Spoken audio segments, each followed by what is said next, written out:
Okay, good afternoon to those of you joining us here in Geneva or elsewhere in Europe. Good morning, good evening to those of you joining us from other parts of the world. Thank you for taking the time to join us today for this international webinar on the institutional strengthening of the Biological Weapons Convention. My name is Daniel Feeks. I'm the head of the Implementation Support Unit for the Biological Weapons Convention, based here in Geneva. We're going to talk today, as we said, about the topic under discussion in Meeting of Experts on Institutional Strengthening, otherwise known as MX5. And we're fortunate that today's session will be moderated by the chair of that particular meeting of experts, Grisel del Carmen Rodriguez Ramirez from the Permanent Mission of Panama here in Geneva. Before I hand over to Grisel, I'd just quickly like to run through the rules for the webinar. I think you'll be very familiar with these by now. Please, could we ask you all to kindly have your microphones muted throughout the webinar unless you want to take the floor. If you do want to take the floor, you can see here on the screen the options to engage in a discussion. You can raise your hand through the icon at the bottom of your screen under reactions if you want to take the floor. You can send a message through the chat function to everyone. Then everyone on the chat, on the Zoom call will be able to see your question.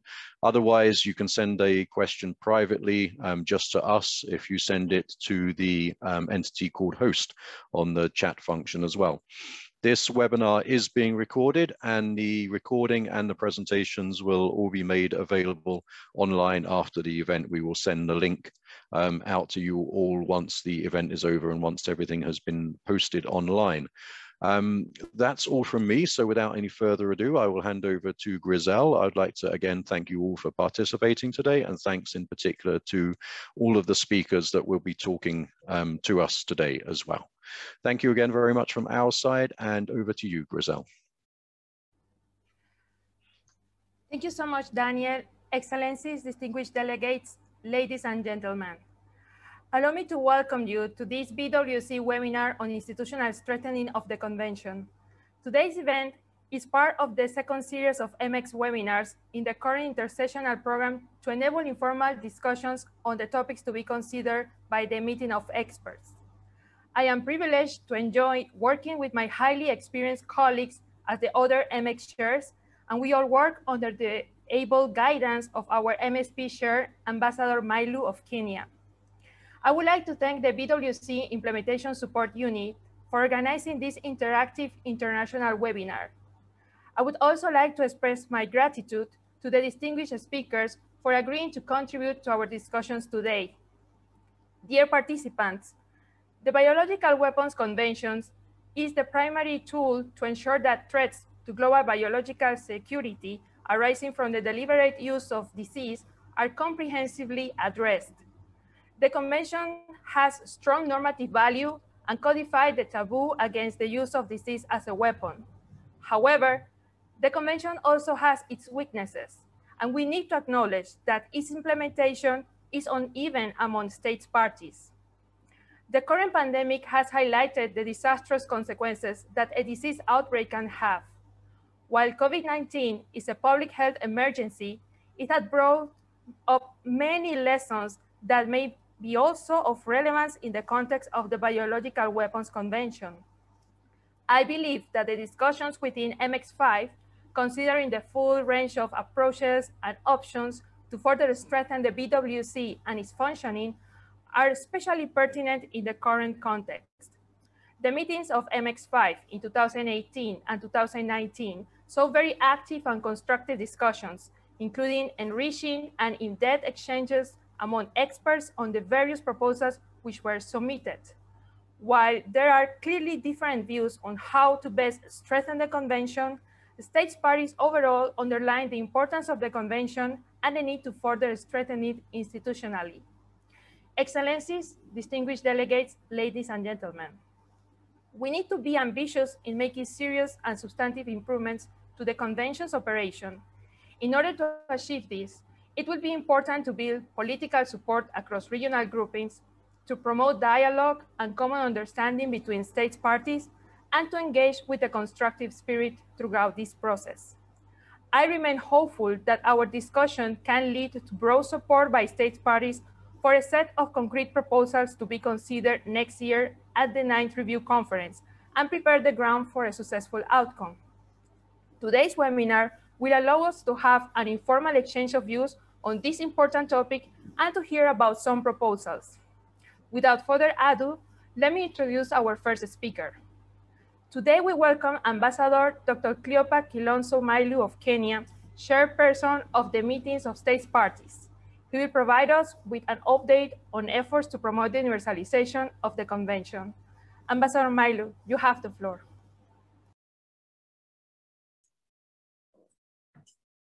Thank you, Gracel.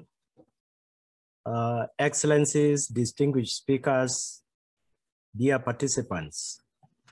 I'm pleased to speak to you today at this webinar on institutional strengthening of the convention in my capacity as the chairperson of the BWC Meetings of State Parties. Universalization has been among the various issues addressed at MX5 in 2018 and 2019. And it has also been discussed during the previous series of informal webinars during MX5 webinar that took place in November 2020. In the discussions, states parties stressed the importance of further efforts in support of enhancing the effectiveness of the convention. As you are aware, the convention now has 183 states parties and has grown steadily in recent years. My mandate as MSP chairperson requires me to promote the universalization of the BWC. We all know that the current pandemic has clearly demonstrated the need for international cooperation and solidarity in the face of disease outbreaks. This would certainly be the case in the event of the deliberate use of disease as a weapon. While joining any international treaty is a sovereign national decision, reaching universal adherence to the BWC will multiply our efforts, and we all will benefit from it. Today, I would like to share with you some of the activities that have been undertaken over the last couple of months. The United States informed the ISU that the Micronesian Congress is currently considering the BWC instrument of accession. I look forward to any update that the US might have, which is following events in Micronesia closely. I have also been engaged in universalization efforts carried out under the European Union Council decision in support of the BWC. In March 2021, the UNODA Geneva branch, in cooperation with the BWC ISU and my permanent mission, convened a virtual regional workshop for African states not party to the convention. The workshop was attended by representatives from Egypt, Chad, Namibia, and South Sudan, both from permanent missions here in Geneva, as well as from national authorities in capitals. Follow-up conversations were held with Chad and Namibia after the workshop to further explore how assistance could be provided to support the respective national processes of joining the convention. In this context, I would like to thank again the BWC depository governments for their ongoing support for universal adherence to the BWC. On this occasion, the permanent representatives of the Russian Federation, the United Kingdom and United States of America here in Geneva provided video messages to the participants. All these concerted efforts make me hopeful that progress continues to be made in both the African and Pacific regions. We need to keep the momentum. And for that reason, I'm currently exploring with the BWC team various potential activities to further advance the progress we have made with these states so far, and to continue discussions with the states not party in other regions. Furthermore, I also plan to engage with my counterparts from states not party in the following months to discuss universalization and seek further information on their progress towards ratification or accessions. While I have been mandated to pursue universalization efforts, I believe we all unequivocally share a common interest on strengthening the BWC, and we can achieve substantive progress when doing this together. I'm therefore asking for your support, not only from 3 depository governments, not only from BW states parties, but from all BWC stakeholders. I would be grateful if experts from international organizations, as well as the representative from civil society and academia, would support us in raising awareness on this issue. In this context, together with the BWC team, we have been keeping close contact and cooperating with many regional organizations and entities, such as the African Union, the European Union, the Pacific Islands Forum, and parliamentarians from Global Action. I warmly thank them for their support and encourage others to do the same. Ladies and gentlemen, the Biological Weapons Convention is over 46 years old.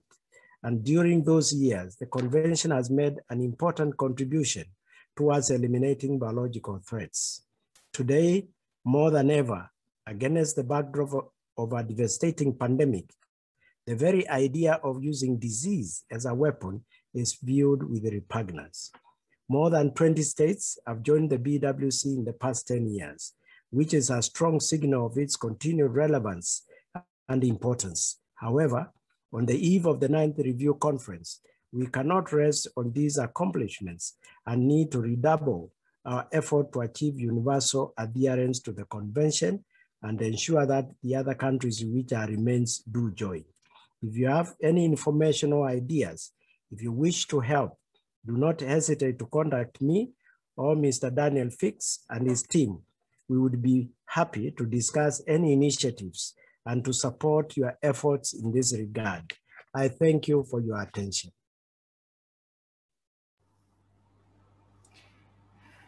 Many thanks for your insightful remarks, Ambassador Mailu, and for all your efforts to fulfill this important task, and also for reminding us our common goal with regards to the universalization of the convention. It is now my pleasure to give the floor to Mr. Armand Baiswanov, Minister Consular at the Permanent Mission of Kazakhstan to the UN and other international organizations in Geneva. Mr. Baiswanov will inform about the latest developments on Kazakhstan's proposal to establish a special multilateral body, the International Agency for Biological Safety, based on the BWC and accountable to the UN Security Council, which was announced by President Kassym-Jomart Tokayev in his statement at the UN General Assembly on 23 September 2020. A detailed consent note from Kazakhstan on this proposal was shared with all state parties on 28 May. Mr. Baiswanov, you have the floor.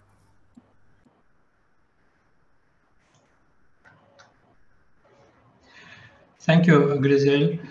Dear ladies and gentlemen, I'm grateful to our chair, Grisel, and the Implementation Support Unit of the BWC for organizing today's webinar and the invitation to share with participants some updates related to the initiative of the President of Kazakhstan. As Grisel already mentioned, President Tokayev at the 75th UN General Assembly in September last year proposed to establish a special multilateral body, the International Agency for Biological Safety, IABS, based on the Biological Weapons Convention and accountable to the UN Security Council. In the light of the COVID-19 pandemic, the issue of reducing biological threats is becoming even more relevant.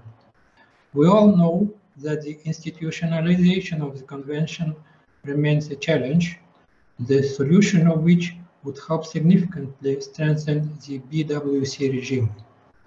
It is important to establish a dialogue between all stakeholders in order to achieve mutual understanding, which will further contribute to the development and atmosphere of trust and confidence.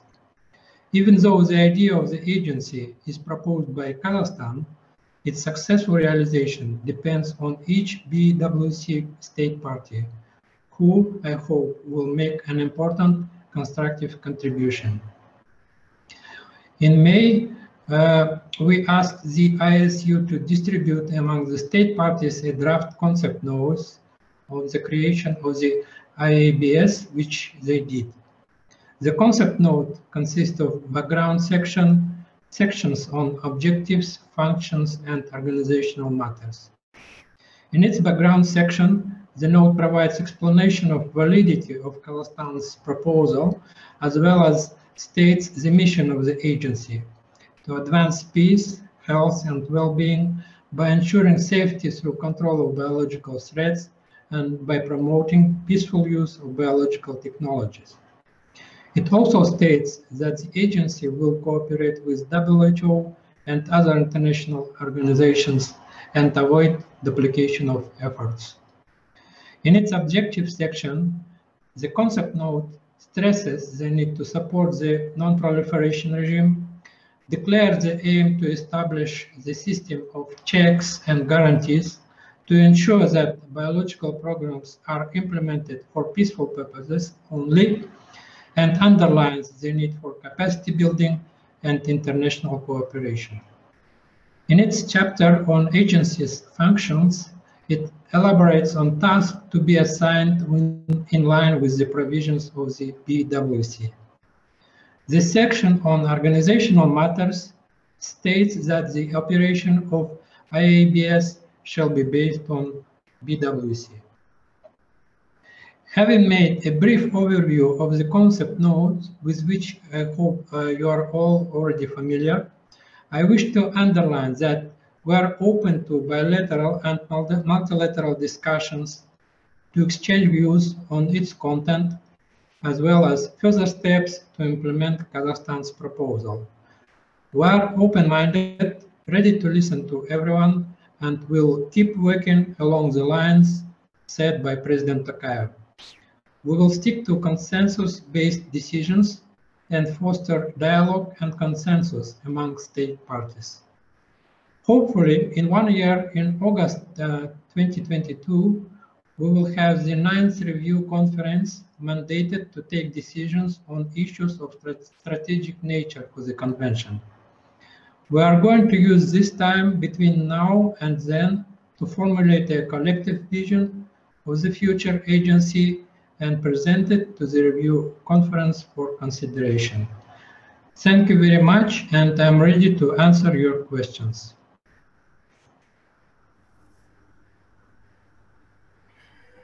Thank you very much, Arman, for your very informative presentation.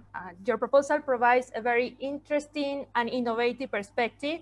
And since you are mentioning that your delegation is open for any suggestion and conversations, I would like to encourage you to pursue exchanges with all relevant stakeholders. Our next speaker is Dr. Ajay Lele. Dr. Lele is Senior Fellow at the Indian Manohar Parrikar Institute for Defense Studies and Analysis and heads its Center on Strategic Technologies. Dr. Lele has widely published on arms control and disarmament issues included on the convention. He will share his perspectives on how the institutional strengthening of the convention can be driven forward. Dr. Lele, you have the floor. Thank you very much, madam. Greetings to all presently connected from various parts of the world. Let me first thank the organizers for inviting me for such an important meeting. Before getting into the nitty-gritties of the subject, let me start with a caveat that I am speaking in my personal capacity and my views do not necessarily reflect the opinion either of my organization or, for that matter, Government of India. Well, ladies and gentlemen, since mid-1970s, no major breach of Biological Weapon Convention has happened, and this is a very good sign. However, this does not guarantee that we would remain safe in the future too. I think review conferences are important from that perspective, and it helps us to raise a debate and to contextualize the things, particularly in the domain of technological development, which keeps on happening every now and then, and we can always take a stock after 5 years about what all those things are happening. Well, the issue at hand right now, for me, is to look at the institutional strengthening of the convention. If you really look at it, since the establishment of BWC treaty, it has always been an attempt to strengthen the BWC's effectiveness and improve implementation of all provisions of the convention. I think this pandemic phase could be viewed as the most opportune time to emphasize on the relevance of BWC. For all these years, various ideas have been put forth in regard to the manner in which institutional strengthening of the convention could be done. I can say that for some, Article 10 has been all-time favorite, and good debate on Article 10 has happened over the years. This article, which is more about exchange of materials and technologies, has direct connect with the World Health Organization activities too. In the COVID-19 era, it is of much importance to refocus on this article. There is a need to grow beyond the creation of database systems. A case could be made for a voluntary peer review of national activities in relation with Article 10. It is important to ensure that there is an increased focus on disease prevention. Also, it could help us to develop better understanding in regards to various inter and intrastate biological activities. In the present context, more focus on Article 10 is essential because of requirements like need for increasing disease surveillance and correctly and timely treating communicable diseases affecting humans, animals, and plants. Enhanced cooperation with WHO is vital. Particularly, WHO guidelines in regards to biosafety standards are much relevant in this point in time. There is a need to further boost global disease surveillance and response capabilities. More amount of international collaboration and exchange of new ideas are important for this purpose. There is a need to enhance or update the technology behind disease surveillance mechanism. Increased focus should be given to expand the surveillance by using various means, and we have seen recently that satellite technology also is helping in a good fashion to increase the level of a surveillance and the accuracy part of it. Also, statistical solutions, machine learning algorithms, and assistance from AI-based tools could be of much use. I think there is also a need to re-emphasize the importance of Article 7, which essentially speaks of providing support to any party which requires the same.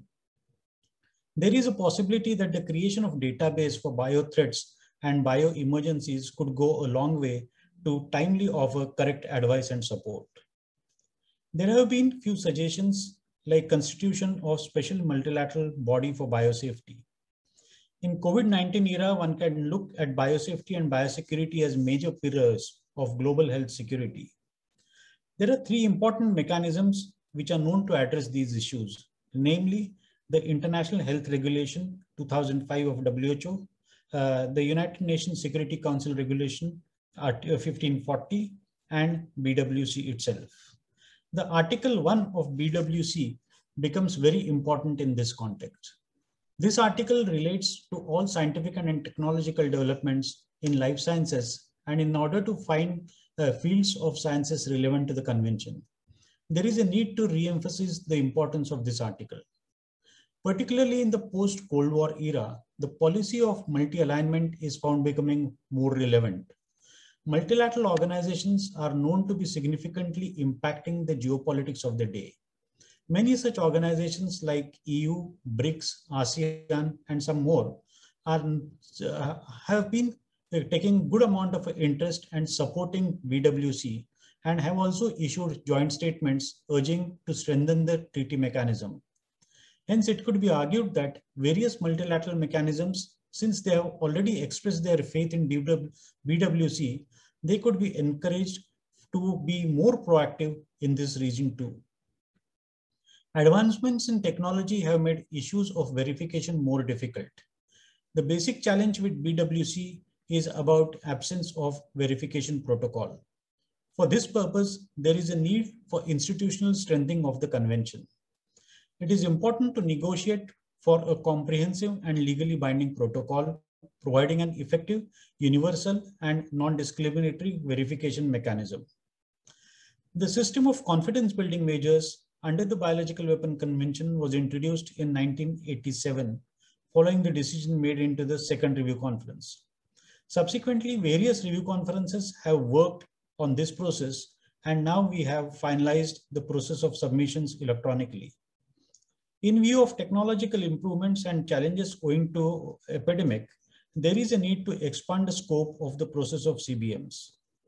The institutional strengthening of a convention, cooperation and capability building is necessary. Both international cooperation and capacity building could play a major role to address the challenges posed by various developments happening in the biotechnology sector. Also, there is a need to give greater focus towards national implementation policies. There is a need to have renewed focus in regards to processes of exchange of data on research centers and laboratories. It could be prudent to take a view about the disclosure of various basic details in regards to various projects being undertaken or researched on in various countries, mainly the projects which are being undertaken and researched at the level of BSL-3 and BSL-4 facilities. There could have been some suggestions in regards to need for code of conduct to guide scientists. Such codes could be found very useful as interim measures till any negotiations for non-discriminatory and legally binding agreement begins. Such code could be seen as a subset of CBM process. From negotiations to implementation, various aspects related to such codes needs policy directions. There could be a requirement to strengthen the existing structure of ISU to ensure effective implementation of such codes. We have seen various activities which are happening not only in biological sector, but in other disarmament regimes too. Particularly a case in point is of OPCW and Chemical Weapons Convention, where they are engaging civil society very actively. I think there is a case for BWC also to engage civil society. It will allow bringing of fresh ideas and help to take a views at various additional platforms available. Obviously, I fully understand that budget is going to be the elephant in the room, but state parties need to put their heads together and find a solution for budget crisis. I think COVID pandemic and challenges by various states which have been underscoring the need for improvement of BWC. It could be a tall order to expect a formation of an agency on the lines of IAEA or OPCW to improve the implementation of the convention.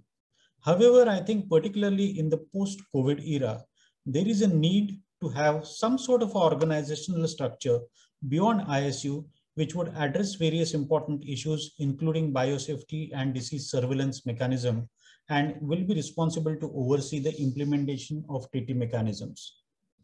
Globally, there has been a wide focus on biodiversity during last decade. The General Assembly had declared the period between 2011 to 2020 as United Nations Decade of Biodiversity. In recent times, the scientific community in general has really proved their mettle by speedily developing vaccines and for the purposes of coronavirus. I think the current crisis indicate that there is a need to refocus on the research in the field of basic sciences, particularly biology. Hence, one could think of declaring the year 2022 as a year for biology. This could help towards increasing awareness about various innovations happening in the field of biology. There are different views expressed in regards to whether the BWC is a correct forum to discuss issues concerning bioterrorism. It is understandable that BWC has come into force to address the issues and the possible threats from state actors. But we need to have a refocus and try to incorporate the challenges which have been forced by the non-state actors too. The requirement of the hour is to adapt to 21st century challenges. I think we are already taken into account the various changing landscapes of technology. So similarly, we need to take into account and address the present day challenges which are associated with bioterrorism and possibility of radical groups or even individuals using biological means to create damage and destruction. The ongoing pandemic phase has made it clear that how badly the spread of disease can impact human society. BWC is all about ensuring that all issues concerning the possible malicious release of biological agents can get addressed correctly and timely. I think now the responsibility of the national governments is also there to ensure that implementation of a BWC happens in true spirit and all efforts are made towards contributing to this strengthening. The forthcoming review conference, to my mind, will offer an opportunity in this direction. Thank you very much for giving me an opportunity. Many thanks, Dr. Lele, for your very interesting remarks and your valuable suggestions, including those related to Article 10 and the collaboration with other international organizations, capacity building, surveillance mechanisms, Article 7 database, And of course, the negotiation of the protocol providing a verification mechanisms, codes of conduct, among others.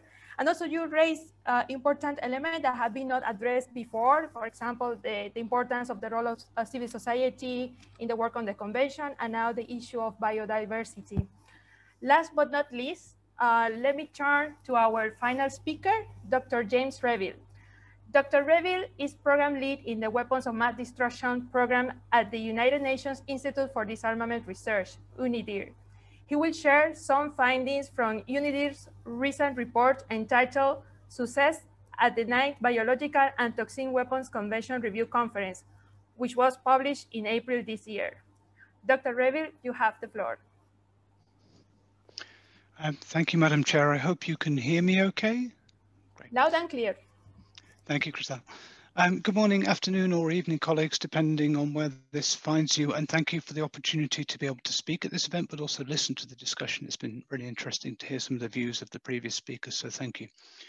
I'm speaking in my personal capacity, and I'll focus my remarks around recent UNIDIR report, which was produced by John Borry, Richard Lernane, Emma Saunders, and myself, and focuses on preparing for success for the 9th Review Conference. And if I may have the next slide, please, Wenji. Thank you. So just to provide a little bit of context, that the 9th Review Conference really is not just another meeting. It represents an important opportunity to take stock of the past, to look at the present, and to plot a course for the convention's future. As such, I think it will be really significant, but particularly in this case for a number of reasons.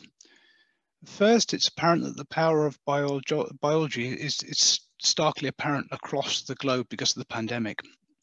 This factor, along with advances in science and technology and wider global tension, is likely to result in comparatively more media attention to the BWC. This could potentially increase pressure on states for a successful outcome. The second point is that although states and stakeholders have rightly been cautious about linking COVID to the BWC, there is nevertheless scope to constructively leverage attention and interest to generate high-level political support and attention to this convention, particularly at the 9th Review Conference, and this could potentially be channeled into a successful outcome. A third point, which has been raised by others before, is that there is considerable interest from NGOs, civil society, academics, and other international organizations. And there are several related activities and developments that could support the institutional strengthening of the BWC. One recent example is the Taijin Biosecurity Guidelines, which have been recently endorsed by the Inter-Academy Partnership. But there are several other examples. As a result of this, these recent discussions, the work of states and non-state actors, we have no shortage of ideas, and we heard from Mr. Bayasunov on the Kazakh proposal earlier on. There is, of course, always scope for further thinking, for the development of ideas, and perhaps for further attention to topics such as Article 10. But there's certainly a wealth of ideas to be considered. The challenge will be to try and find some form of balance around to satisfy different political interests. I would stress that this really is important and in many ways presents a unique opportunity. One of my concerns would be that if we don't get a successful outcome, there is a real risk that attention to biological disarmament will likely fragment and divide into multiple like-minded initiatives and activities of coalitions. This may not immediately damage the norm, but it is a worrying trend for multilateral biological disarmament at a point where biology and biotechnology are advancing rapidly and geopolitical tensions will likely remain high. If I could have the next slide, please, Wenji. Thank you. So past experience and looking around at the current situation suggests there are likely to be several issues of substantive discussion at the 9th Review Conference. I don't intend to cover all of these, but just to identify a couple. One issue relates to science and technology, two aspects here that are likely to be discussed. First is the discussion around a science and technology review mechanism, which appears to have generated some interest from various countries. Clearly, not all states support a mechanism, and those views are important to take into consideration, but many do. And this is perhaps likely to be a topic of discussion at the review conference. Related to this is the issue of codes of conduct for scientists, and building on earlier working papers from China and Pakistan, we've recently seen unveiling of progress in this area, as referred to earlier. A second sort of cluster of issues that could be envisaged as being discussed are issues around assistance and cooperation. We've seen constructive ideas already discussed around an Article 7 database. This includes the French and Indian proposal, and also discussions on procedures for requesting assistance submitted by South Africa and others. I think there's a potential area here which could be fruitful to discuss further. I would also suggest it will be inevitable that international cooperation will be a substantive discussion at the review conference. This has long been a topic at review conferences. I think given the current circumstances, it may be more acute in at the 9th review conference. Indeed, while we've seen public health cooperation in response to COVID, we've also seen competition for public health resources and for vaccines, and this could have a significant implications for the discussion on Article 10 of the review conference as well. I think this is a point raised by Dr. Lele earlier. A third point is issues related to the protocol are an area of long-standing divergence in the views of states parties. 20 years from the collapse of negotiations, many states parties maintain that negotiation of a legally binding, multilaterally negotiated verification protocol is the only sustainable way to strengthen the BWC. I think it is fair to say that measures to monitor compliance and investigate allegations, which was one part of the protocol, will not have decreased over the last 20 years. But I think it is also important to keep in mind that much has changed since 2001 in terms of the landscape of research and development in the life sciences, the sheer number and types of actors involved in life science research. Similarly, you have changes in the perception of the threat, institutional developments, as well as technological opportunities, which could help in monitoring compliance and investigating allegations as well. I think that's important to keep in mind. We often look at the risks, but not the opportunities.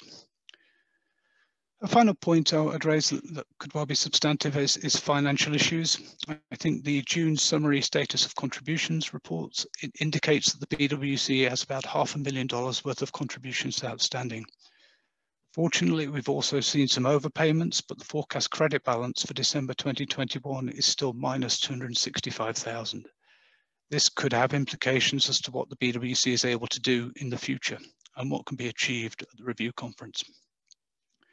There are, of course, and there will, of course, be other issues that manifest, and we discuss some of those further in the paper, but these seem some of the key ones to consider.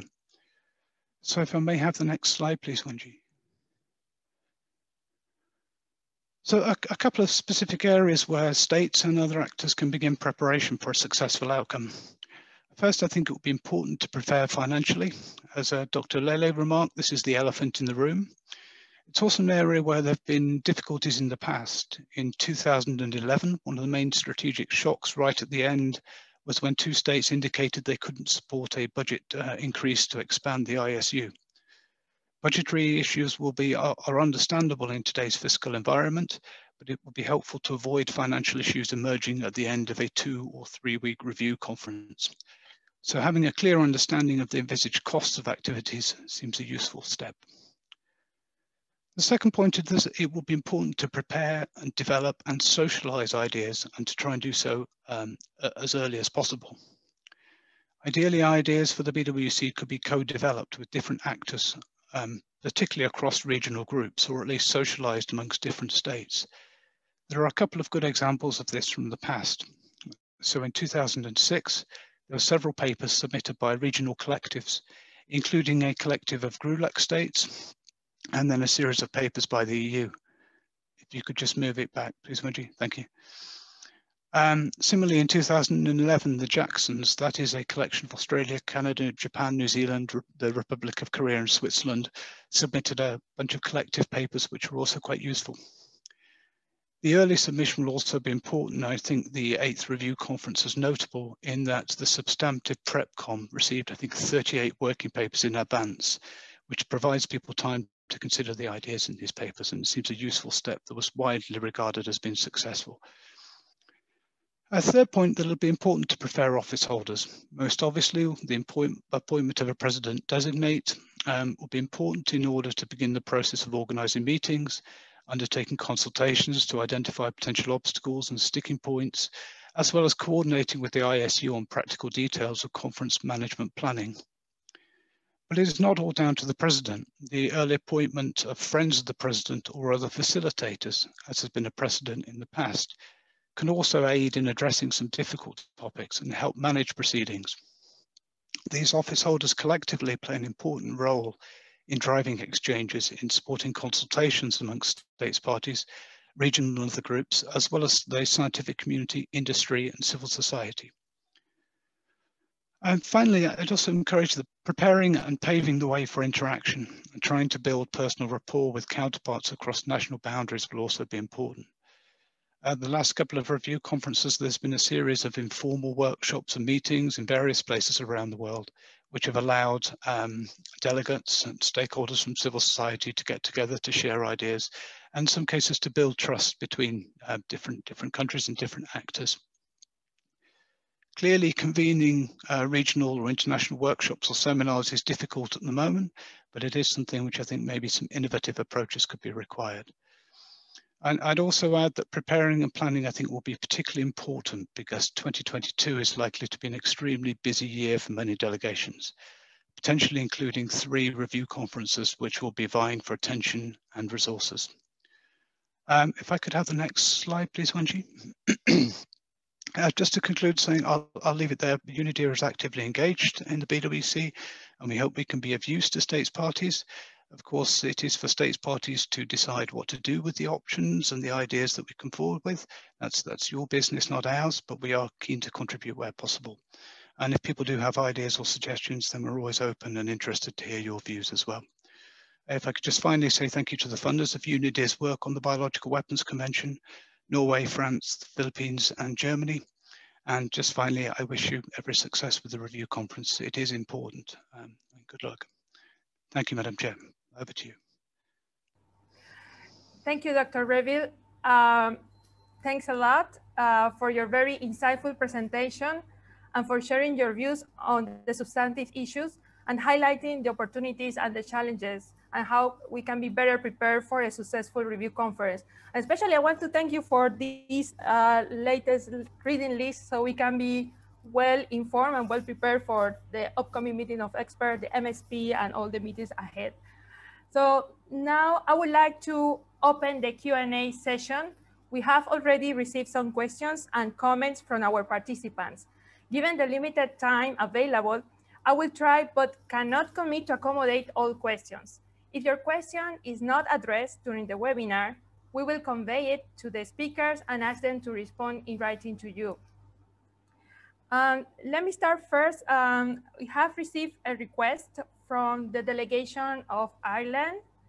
I would like to give the floor, please, to Ms. Elizabeth O'Brien for your question. Thank you. Thank you very much. Thank you for giving me the floor, and let me express the gratitude of my delegation for facilitating this informal discussion.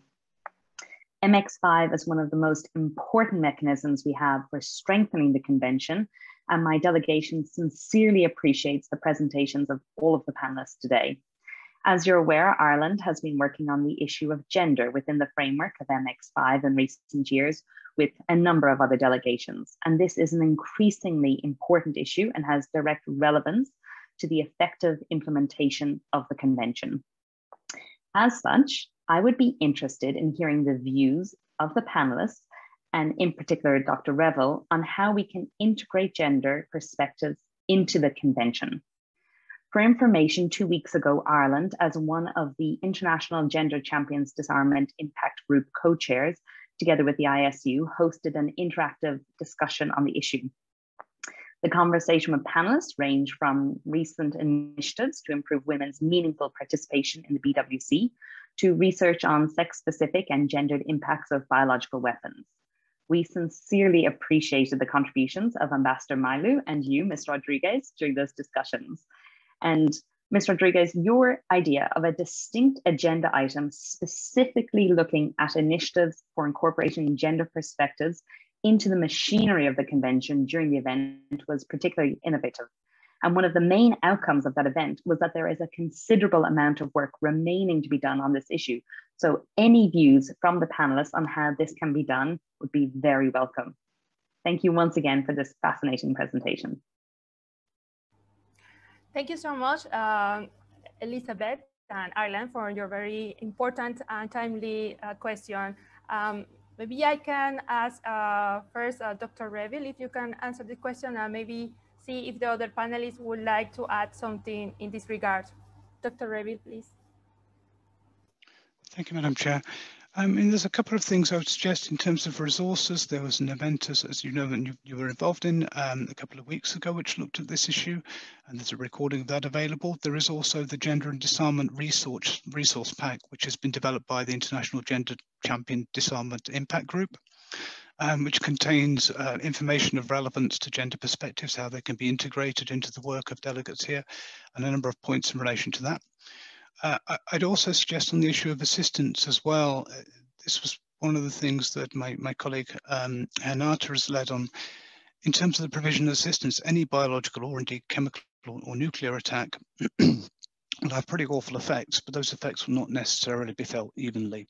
There will be differences across men, women, boys and girls, and the impacts will be felt differently. So I think understanding those differences in effect can be useful, and perhaps taking that into consideration in looking at the provision of assistance could also be useful, as well as trying to develop further gender disaggregated data on incidents as well, and including proxy public health indicators as well could also be useful. Yeah, I'll stop there, but I'm happy to continue. Thanks, Elizabeth. Thank you so much, Dr. Reville. I would like to see if there's any of the panelists that would like to make any comment in this regard.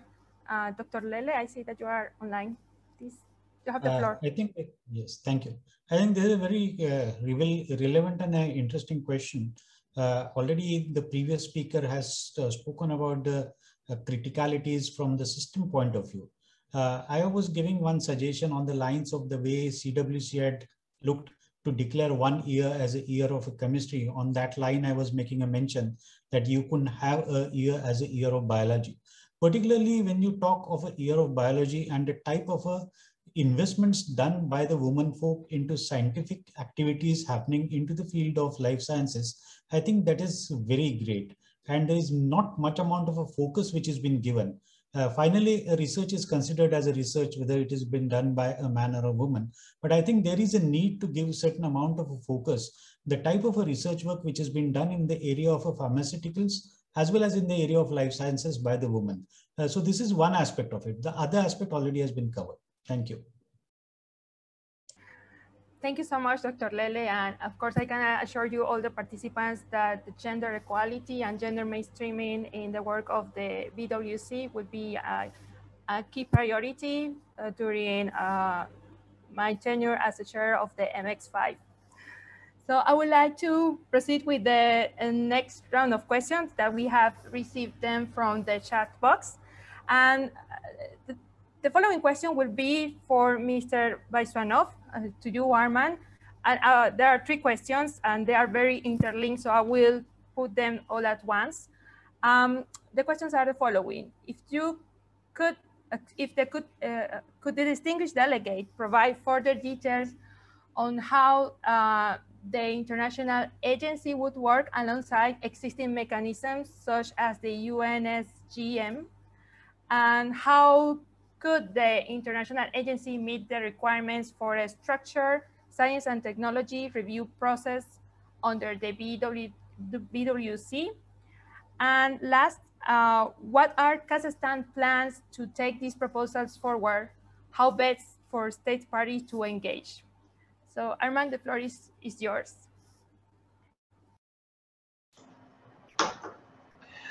Thank you very much, Grizel, and thank you very much for a question, for interest in Kazakhstan's proposal.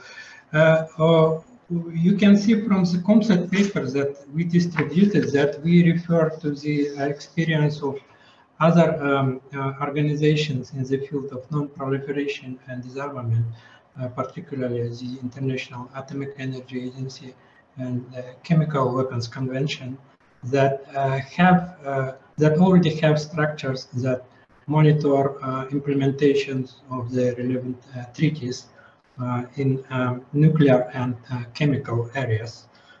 So our idea was to create, at least try to create a similar structure in biological field. As far as the science and technology review is concerned, we believe it is subject to state parties to decide whether the future agency would be mandated to oversee this area. I understand, I see that a lot of discussions are being held inside and around this topic, and we believe that it is up to state parties to decide whether to incorporate this function into agency's mandate. And regarding the future steps, it is at the moment we are collecting feedback and information from state parties. We are planning to submit the same document that we distributed through ICU in May to the meeting of MX5 in August. And we look forward to feedback from state parties, and we will also cooperate with UNIDIR and other research organizations to receive their views on how best to proceed with our proposal. Thank you. Well, thank you so much, Arman, for these insights. And well, my next question is for Dr. Lele. Dr. Lele, could you further elaborate on your suggestion for voluntary peer reviews on Article 10 related issues?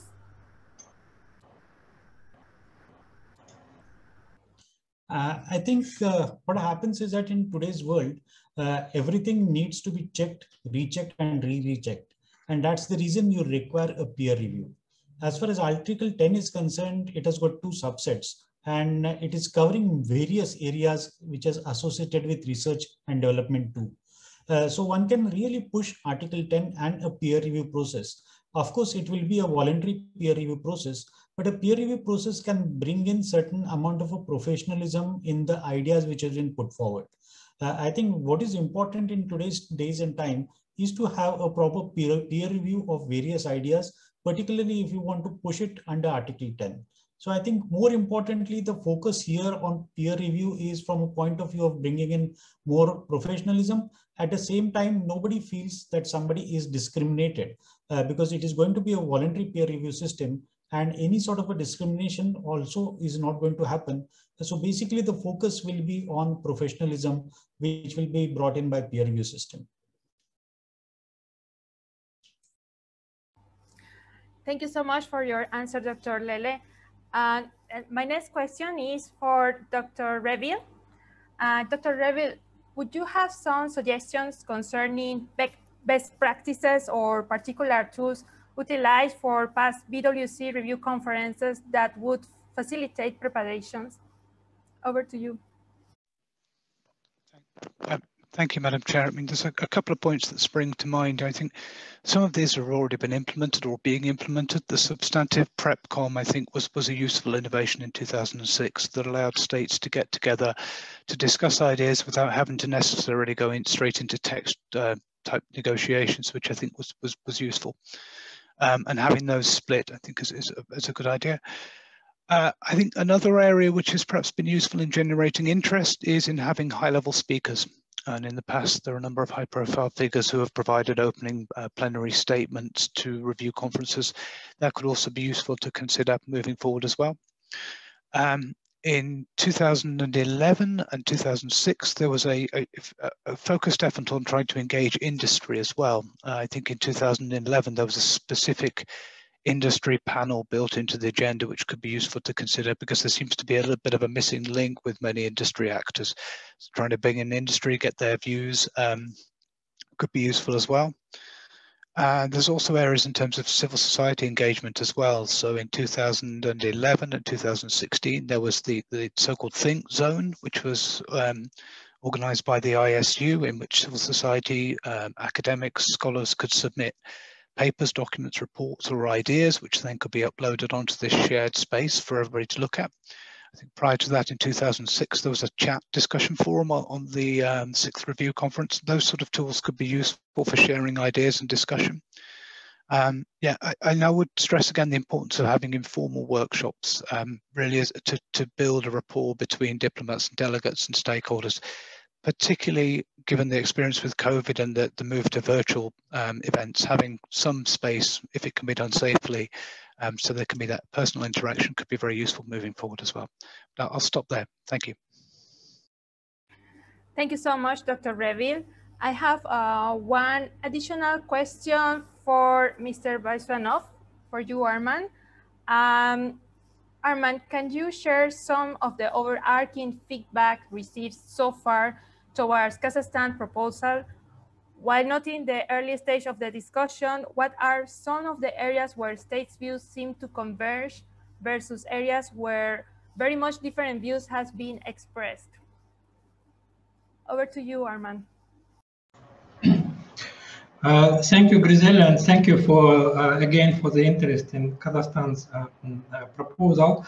We are receiving feedback, of course, but it is too early to formulate any conclusions based on that feedback, because we don't want to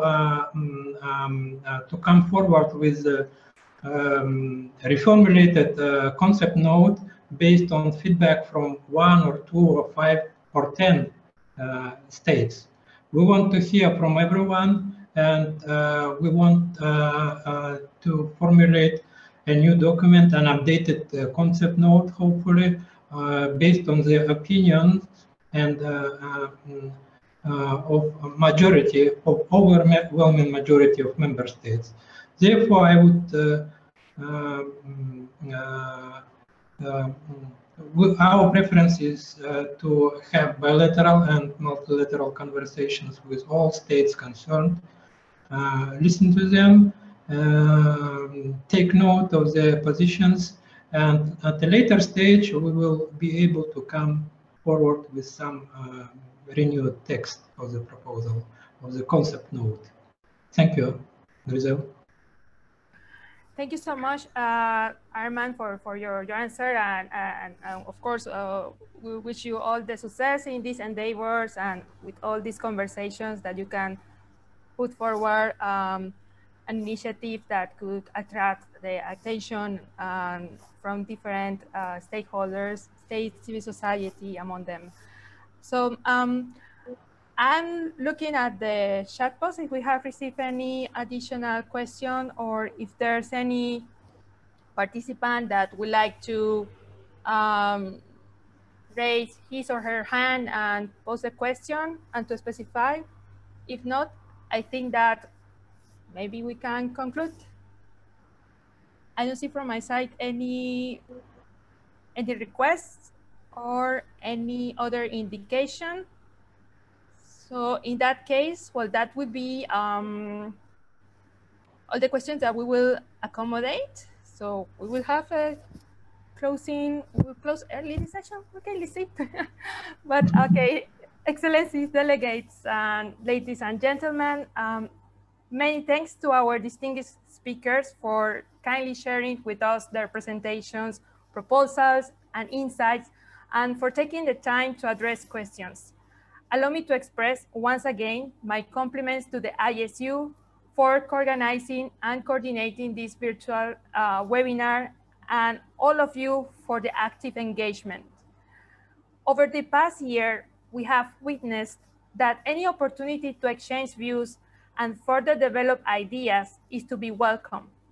If we want the BWC to remain of relevance, it has to be strengthened and adapted to an ever-evolving environment. This, however, requires political will as well as innovative solutions. Reflecting on the MX5 meetings in previous years, the substantive and constructive discussions and the large number of proposals covering a wide range of topics indicate a clear interest of delegations in making progress towards the institutional strengthening of the convention. As chair of MX5, I encourage you to submit proposals to our formal meeting on 8 September in the form of individual or joint working papers. I put myself at your disposal for informal, bilateral consultations in advance of our meeting, and it is my sincere hope that we will be able to accelerate progress on this important issue. I very much look forward to working with you at the upcoming meeting of experts. Thank you for your attention and have a good afternoon. Thank you, everyone.